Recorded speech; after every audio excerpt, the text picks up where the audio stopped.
Welcome back to MBU Reacts. Today we are checking out the Judgment Day rank from worst to best. It's only been...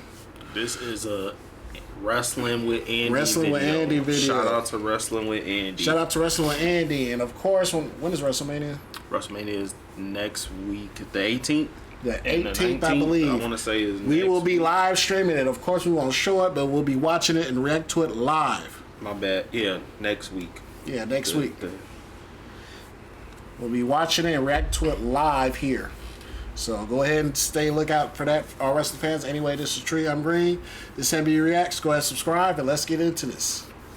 Judgment Day. For the past 4 years now, the Judgment Day has been one of the most dominating factions in all of WWE, with it only being the Bloodline who can rival them in terms of success. And like with the Bloodline, there have been many different members of this heel group since its inception. The other way 11 around, but I to be precise. But how do they all rank from worst to best? Well, that's exactly what we're going to be looking at right now, starting with our number 11 entry, Carlito. Now, Carlito is a good enough performer in his own right. No, I definitely forgot about Carlito was in the Judgment Day before they released him. Did he leave? Yeah, he did. Yeah, he got released. In many other circumstances, he wouldn't fall dead last in a list like this. But when it comes to his entry in the Judgment Day, that's unfortunately the only spot we can put him in. Why is that? Well, because unlike the rest of the crew, he never seemed to have a defined role there. Rather, all he ever did was hang around in the background, mostly in backstage segments held at the group's clubhouse. Really, what we have here is a situation where it feels like, after re-signing him following his appearance at Backlash 2023, the company was struggling to find something for him to do. And that led to them just shoving him into this collective and hoping the thing. That's it. All you had to do is put him going for the US or the IC title. If you want him in Judgment Day, have him go for one of the mid-card titles. Bring a title. If you don't, because Finn and fucking JD was tagging, Dom was doing his thing, so nigga have him go for one of the mid-card titles. Facts. Even if he don't win. This would work themselves out. Sure, Carlito would bring some additional veteran presence to the proceedings, but there wasn't any notable impact he had on the Judgment Day overall, to the point that you could carve him right out and nothing would change about the faction's history. That is true. All you would lose, in fact, would be a side character at best. And if we're talking about the most important members of this whole operation, this can't put him anywhere but dead last. Hell, he's one of the few who never even came close to winning a title of any kind. True. So when he left his fellow members behind in June of 2025, less than a year after joining, you'd have been forgiven for not even noticing. Come on now, it wasn't even like WWE did a big send-off for Carlito here, as the reason he left the Judgment Day was because his contract had run out and he hadn't been offered a new one.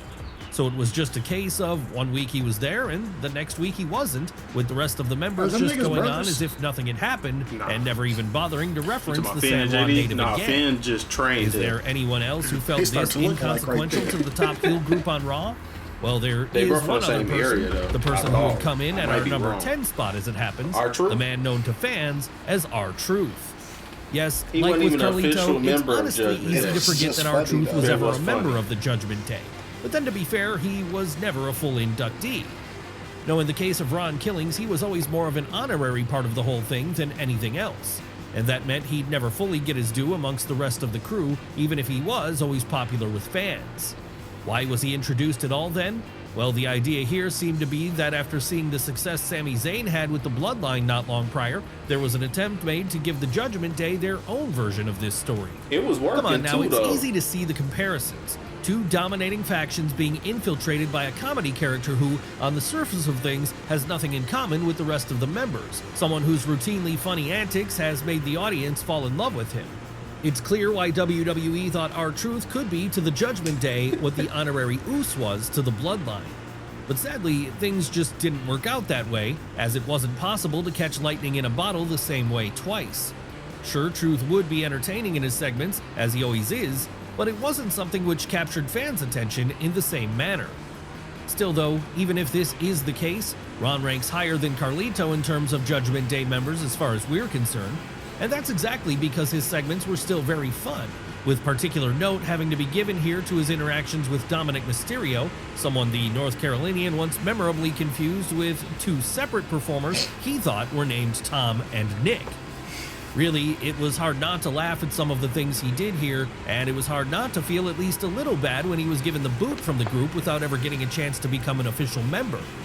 But let's move away from our truth for now and back over to formal members of the Judgment Day, as it's time for us to look at our next entry, the person who falls into the number 9 spot, the second most famous Irishman to call himself a part of his found family.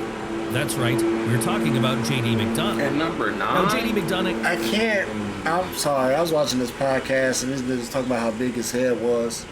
And it was like his body's supposed to be bigger because his head, and I can't unsee it. Nah, JD got a big ass head. They be talking about his head. That's an ongoing joke about this nigga head. And so yeah, nah, JD at 9 is straight because the women literally hold it down for the Judgment Day. So I would have them higher than him. Sure. Is one of those guys who is a very solid wrestler, Sheamus? but who is unlikely to break out into a main event spot. And so, when he joined the Judgment Day in the spring of 2023 after decent runs on both NXT and NXT UK, main event, it would have been very easy for him to slip through the cracks and end up on main event every week instead of Raw. Hell, for his first couple of months on Monday nights, it seemed like that was the way things were headed for the Bray native. But a lifeline was then handed to him in the form of someone who hails from the same hometown as he does, Finn Balor. Yes, it would be in November of 2023 that Balor officially recruited JD into the Judgment Day.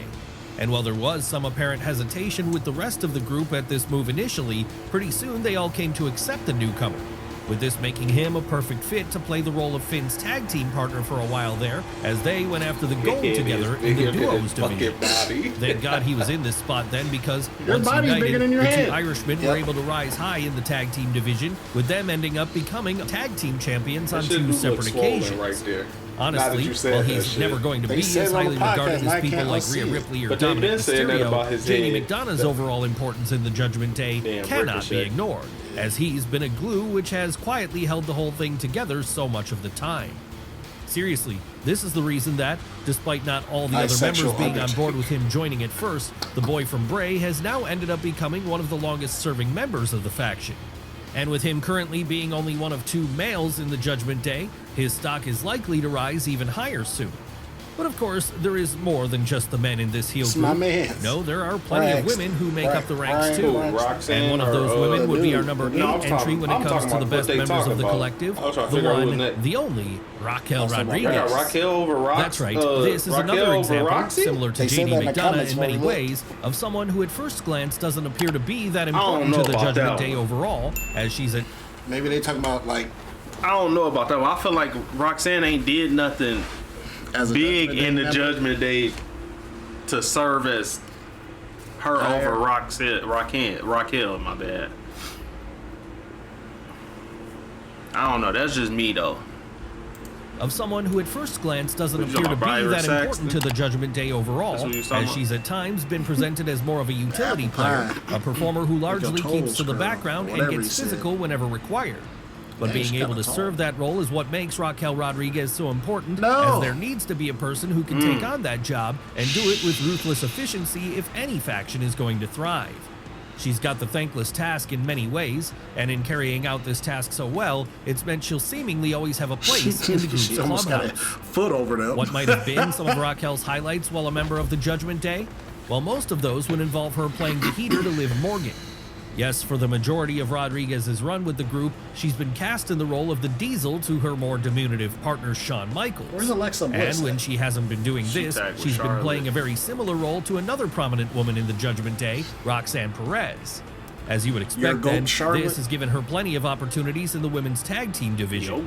And those are opportunities she's taken full advantage of, because as of the time of this video's recording, she's a 3-time women's tag team champion, twice with Morgan, and once with Perez. How do you have her resume ranked that is that already for someone who only joined the Judgment Day in October of 2024? Honestly, at the rate she's going, and with the unique spot she now fills in the group as the muscle of the entire operation, there's every chance she'll rise even higher as time goes on, perhaps by going after a singles belt, either in the mid-card or the main event scene. And if that happens, who knows? Maybe, like with Diesel before her, she'll no longer be the mere muscle. Rather, she'll be the one fans are coming to see more so than her partners. But if this happens, it will take a little bit of time. And there's another member of the heel group who's also hoping to rise up high in the ranks as the weeks and months go on. Someone who might have an even easier time of this despite the fact she's much younger. Our number 7 in today's ranking, Roxanne Perez. Yeah, Yes, if we want to talk about the best in-ring performers who have graced the clubhouse over the years, Roxanne may very well be the best, other than Finn Balor, of course. And in her case, this is all the more impressive as she's still only 24 years. Wrestling abilities, or are we going off the rank, like what they did in the group? Yeah, that's what I'm like. If you got to do that, you got to swap that. Finn got to be one. Finn got to be. And Damien. No, Damien would have to be one. He was a world champion. Yeah, true. I mean, Finn was the first. But he didn't win that in the Judgment Day, though. True. If we going off Judgment Day accolades. No, I was saying if it was just wrestling accolades. I was asking if what they was going off, like as in who's a better wrestler, or what they've been doing in Judgment Day, because this is ranked by Judgment Day members. But but so far it don't look. I mean, it's kind of iffy right now. It's getting iffy. Yeah, getting up to the top 5 is right now. Just this right here is getting iffy. I'm swapping them 7 and 8 because Raquel did more in there. She done won the tag titles with Liv a couple times and Roxanne once. She did more for the group. Yeah, and she served as the muscle. I got her at 7, and I love Roxanne Perez. She can go in the ring with the best of them. Facts. Gotta put her at 8. I have to. Just swap them? Yeah. Liv gotta be in the top 5. What's her name in the Elimination Chamber? Yeah, both of them did Elimination But she Chamber. did, what's her name did a bigger impact. Yeah.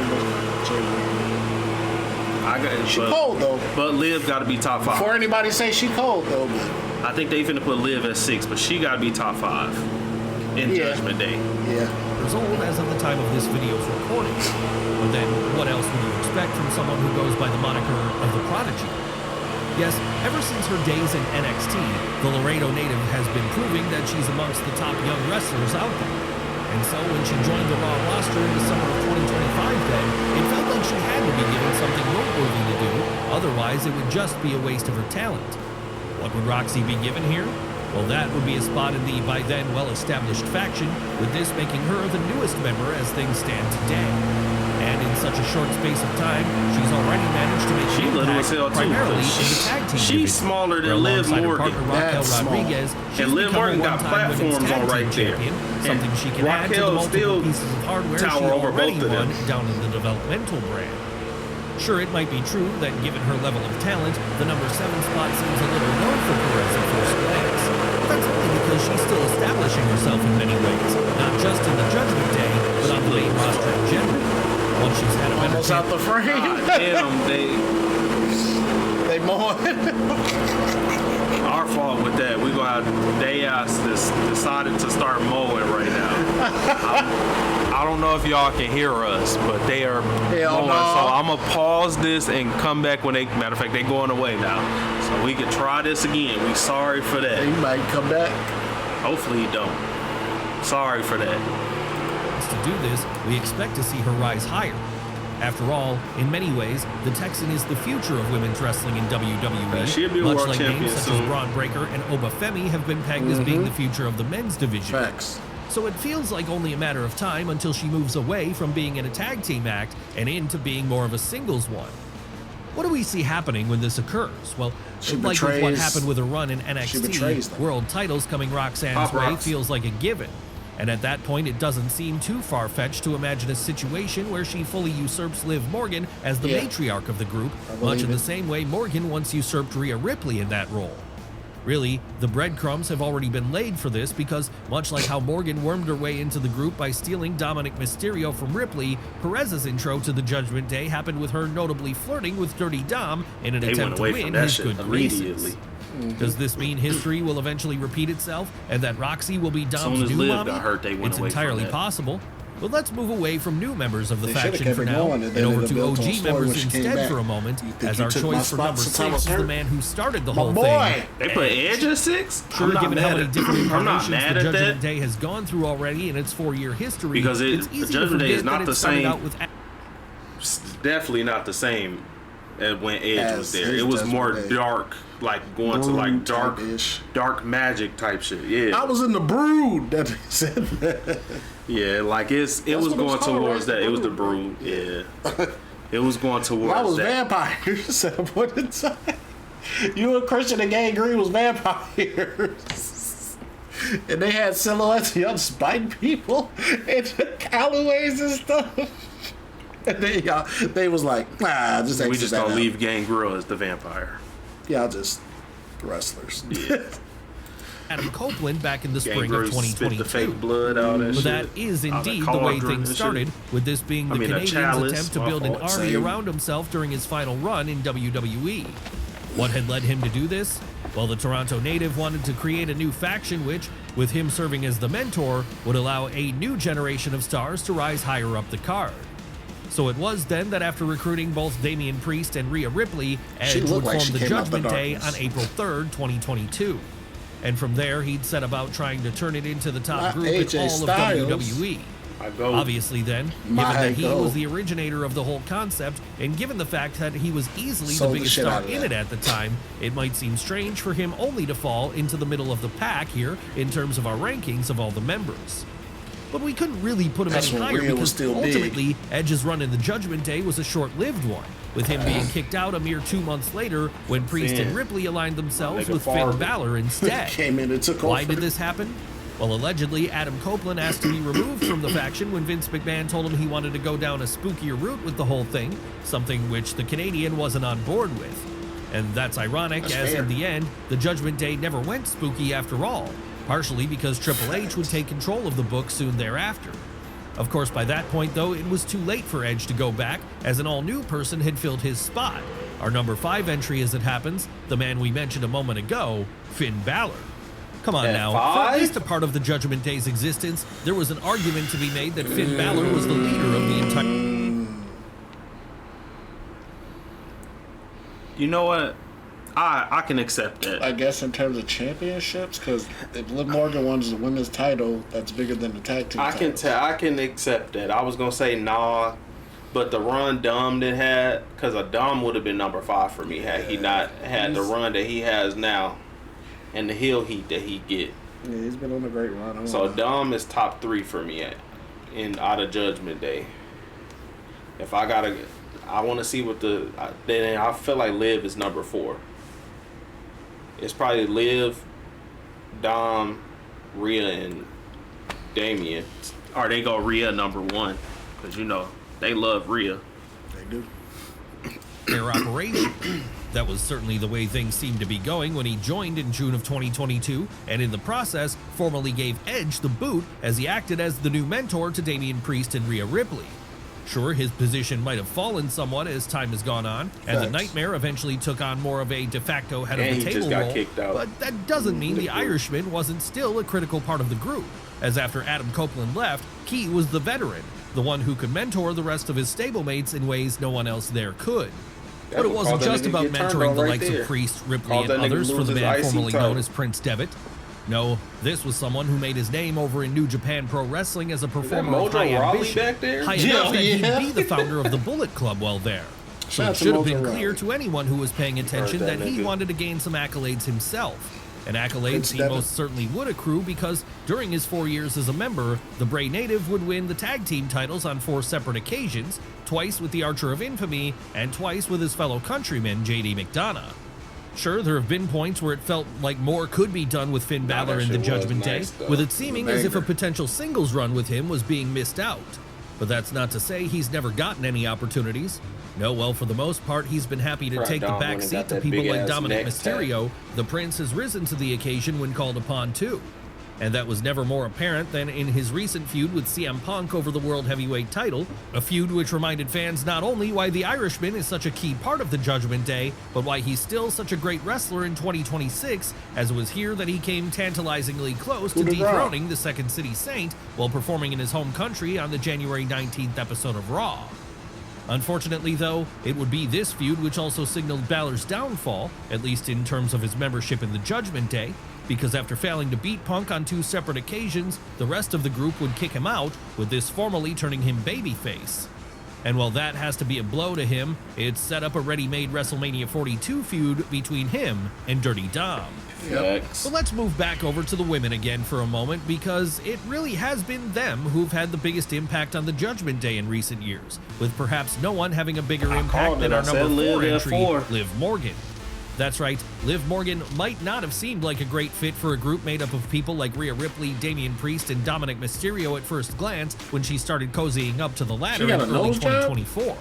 But after managing to steal Dirty Dom away from his mommy at SummerSlam that same year, in the process causing the Nightmare to be officially kicked out of the faction, she's proven to be exactly what was needed in order to refresh crazy things. when she had that. Yes, any group which goes on for long enough will inevitably have to go through various iterations.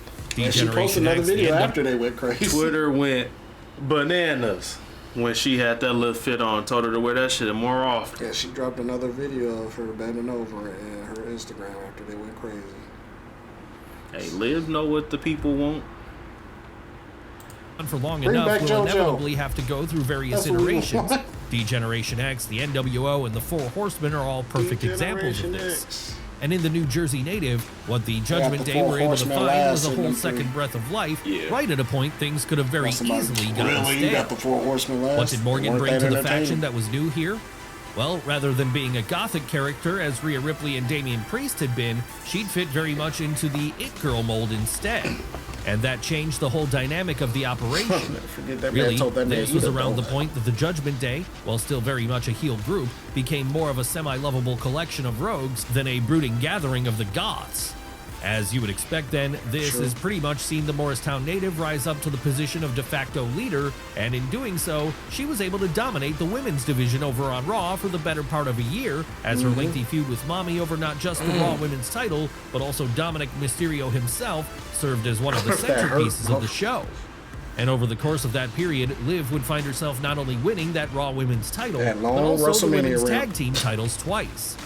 And then, of course, there's the ceremonial Women's Crown Jewel Championship she snagged in 2024 after besting then SmackDown Women's Champion Nia Jax. That and the New Jersey Girls winning of the 2026 Royal Rumble match. All of these things happened while she was in the Judgment Day. So who, Liv? Yeah, I think it was Liv. I don't remember it. Maya was carrying one of them, and she got too close to the crowd. Black it. It could have been Liv because she both had a little team with Nia and so did Alexa. So who knows? I can't remember who it was, but it was all over Twitter. It's hard not to think of her as one of the most crucial members. That said, she's still not quite as crucial as our choice for the number 3 spot, Damian Priest. Bisexual Undertaker. Yes, we're getting into the OGs of the Judgment Day again here. As when the whole group was initially formed back in the spring of 2022, there were 3 members. I said Rhea's gonna be one. Rhea Ripley and Damian Priest. And even more so than Adam Copeland, it would be the Archer of Infamy who made this faction his own. I was like, nah, I think How did he do this? You know they well, by exceeding the expectations everyone had for him. Because despite being on the older side already by then, he was able to use his stablemates to elevate himself up to the top of the card in very short order. Dom didn't look tough at all. Seriously, during his time in the Judgment Day, Priest card in very short order. When he spent that day in jail, that shit was so funny. He came out with a vignette. I was like, come on, y'all funny as hell. It changed me. You didn't even go nowhere. Look at this nigga. Facial hair changes. He looked like a baby face. Yeah, you need to grow something. Look like you just jumped off the porch. During his time in the Judgment Day, Priest has gone from being a guy who could have very easily gotten lost in the shuffle of the mid-card to someone who was able to win the World Heavyweight title at WrestleMania 40, with him from there going on to hold on to the top prize on Raw for the remainder of the spring. Obviously, then, this had to make him one of the group's biggest success stories, as the high likelihood is he would not have reached such a level if he had not had his partners around him. And it's not just world titles in the singles division that the New Yorker has been able to snag over the past few years either. No, he's also been able to call himself a 2-time tag team champion alongside Finn Balor. Sure, he might not be a part of the faction anymore, as it would be in August of 2024 that he was given the boot, a move which formally turned him babyface. And it is true that since this point, his star has fallen again somewhat. But if we're talking specifically about his run as part of the Judgment Day, then there are very few who can be placed above him in the rankings of worst to best members. Really, there are only 2 people who could fill these spots, one of which would be our next entry as it happens. Who are we talking about here? Dirty Why, our Dom. number 2 entry, of course, Dom. Dominic Mysterio. Come on now, while he might not have been an original member of the group, it's Dominic Mysterio who has, on the men's side of things at least, really gone on to define the Judgment Day over the years. Yeah, facial and the hair way he's really done that changes has a been by person. getting over in a huge way with audiences. Sure, you could argue that he would have gotten over eventually anyway, even if he wasn't aligned with his mommy. But to be Mommy? honest, Look at given this how rough nigga. his early Oh, performances were, we're not Yeah, sure Rey if that would have been the Mysterio's son. case. No, it wasn't until Dom turned heel in September of 2022 Yeah. and formally aligned himself with Yeah, Rhea that- Ripley, Damian Priest, and Finn Balor that things started to turn around for him, as this was when he unlocked the final Had form that of his fake character, teardrop. Dirty Dom, a sleazeball heel who shares a lot of the same elements which made his kayfabe father Eddie Guerrero such a big deal back in the day. Yes, That match with one for shift in his custody was crazy. That presentation, whole feud Mysterio over this suddenly nigga went is from crazy. being a David Flair to a Sheldon. Charlotte Flair in Sheldon, terms of the gold second-generation standard. wrestlers. And over the past few years, this has seen him find a That great nigga deal of lying, success, with the accolades he's won since 2022, including 2 Intercontinental titles, 2 North American Yeah, titles, all different and person. 1 AAA Mega Championship. Hell, as things stand today, Dom is still in possession of the top prize in AAA. And that has meant he's been appearing on a lot of that brand's Facts. shows post-WWE buyout in the spring of No, 2025. I ain't gonna lie. AAA been How have putting on AAA good fans shows. They responded to always him on have these though. shows? Like if you growing up, remember we used to randomly be running across that shit. AAA and CMLL, we used to run across that shit all the time. They used to be getting They was killing active. it. They was killing it. I ain't gonna lie. Hella flippy though, you know niggas won't like that. The IWC, the That's not weirdos, wrestling. yeah, they hate the flippy shit. That's why they don't be liking AEW like that because it used to be flippy. Pretty well, to the point not that he's wrestling, basically it's being treated as the top acrobatics. babyface there. And this is something which has recently started happening on Raw too, as it happens. That's right, like with Eddie Guerrero, Mysterio's sleazy antics have managed to endear him toward a large section of the audience on Yeah. Monday nights as well. He is Honestly, over. there's an argument to be made that no one gained more from being a part of the Judgment Day than I Dirty remember Dom that did, nigga was as hiding were it from not for AJ. his inclusion I'm in not that medically faction, cleared. he might have flamed out quickly. Right. After all, this was a path he was already headed down during the early 2020s. Thank God he did align himself with the group then, as it's given us one of WWE's most entertaining characters of the current era. Facts. Someone who looks like he's going to continue being the primary figure of his stable for a long time yet to come. Even then, though, Dom isn't the best member of the Judgment Day. No, in truth, that honor could It'll only be go to mommy, one as they person, call her. our next entry. Who are we talking about this time? Who else but Rhea Ripley? Yes, there was really no other option for this one. After all, while names like Liv Morgan, Damian Priest, and Dominic Mysterio have all elevated themselves hugely by being a part of the Judgment Day, and while performers such as Edge and Finn Balor have helped add further legitimacy to the faction, it's Rhea Ripley whose name people think of first when they think of it. Why is that? Well, while Rhea was Edge on is the track first to become person a I think star of when prior I to her hear time with the Judgment heel Day. collective, it was really after she joined that she reached the next level, as this was when she morphed into Mommy, her goth powerhouse gimmick, which basically served as a modern-day version of Chyna, to the point that she even had her own sleazy Latino boyfriend in the form of Dirty Dom. And what a hit that on-screen Strong as relationship hell. was, as it took the Judgment Day from being a mid-card group to a main event one. So much did it get over with fans. Hell, there were points where it felt like Rhea and Dom were the main characters of Raw for a while there. But while Mysterio Nigga, if y'all was to see Rhea when she first did the first Mae Young Classic, y'all wouldn't even know Wouldn't even that know was who that her. was. You wouldn't be able to I tell. think she was blonde She was definitely blonde. Yeah. and bright colors. Yep, blonde and wore pink. Now She herself. She she said. herself. Well, yeah, when they did the NXT UK, she got to be herself basically. Yeah, she thought that's what the WWE wanted was a blonde. Well, that is really what they used to want back in the day. Blonde-haired Big women. boobs. Yep. Blonde hair, big boobs. Long legs. Yep. That's why they kept Stacey Keebler for so long. He was pushing Stacey Keebler. Vince loves Stacey Keebler, boy. was Facts. certainly over, it was understood by pretty much everyone that Ripley was the real leader of the group and the one that everyone answered to in the end.